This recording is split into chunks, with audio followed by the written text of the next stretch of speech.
You talked about the influence of your father. Also, what about the influence of your mother?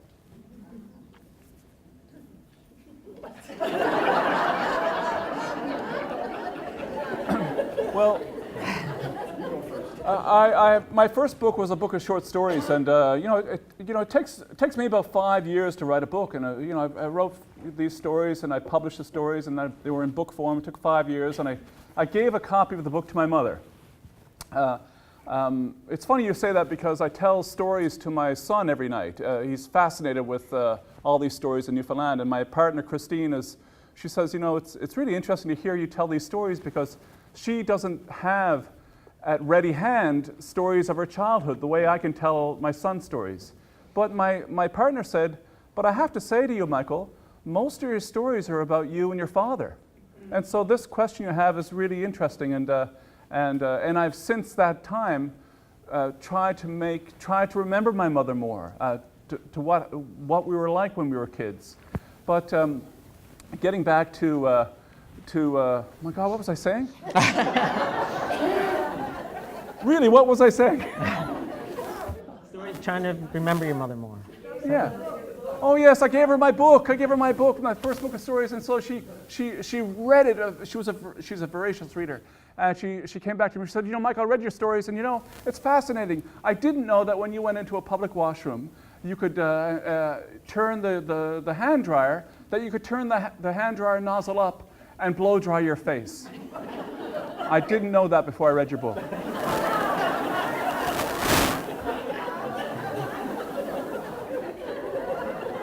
So since then, I've tried to put things that I thought my mother might be interested in into my fiction.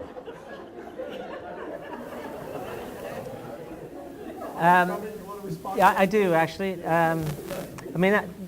I get that question a lot, and it's one that I have struggled with my entire writing life because both of my parents have played an equal role in my life, and I feel like I've been influenced equally by them. My mother, most of my books, I think there are incredibly strong female characters. And I have this sense that in many ways, and I don't want this to sound like it's true of all of Newfoundland, but a lot of Newfoundland outports are closet matriarchies. The man is seen to be the one who makes the decision and publicly has to be the one to say, we've decided X or Y.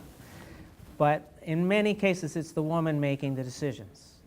And I feel like I grew up around that. That without a doubt, the women that I grew up around were huge influences on me because they were such strong people. So my mother, for example, would say things like, I believe a woman should follow a man in these things.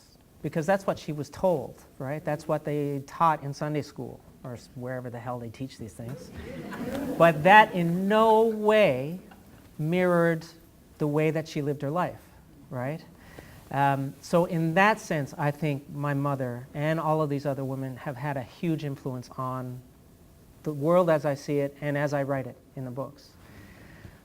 But there is a difference in the way that men and women tell stories, I think.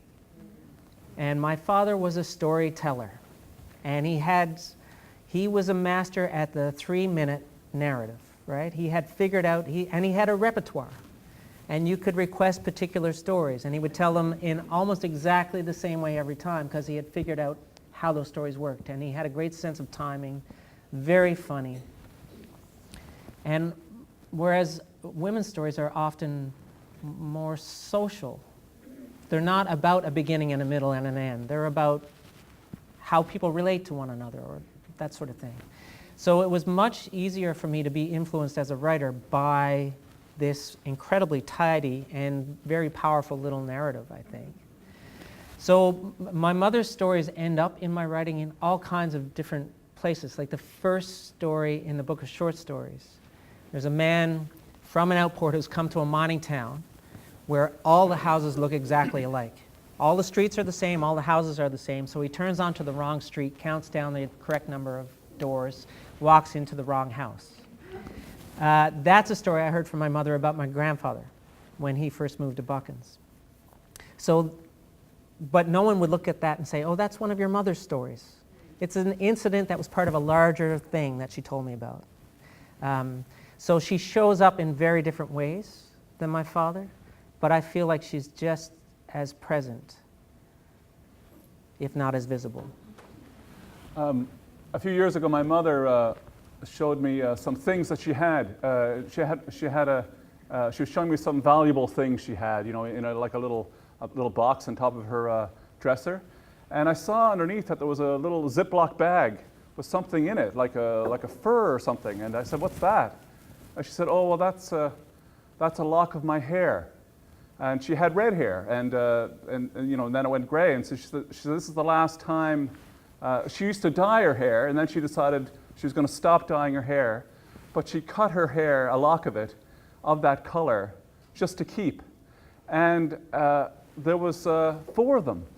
And she said, "Well, there's one each for the children, and one for Leo." And she said, I've told Leo that, when we're both dead, look for me in heaven, and this will be the color of my hair.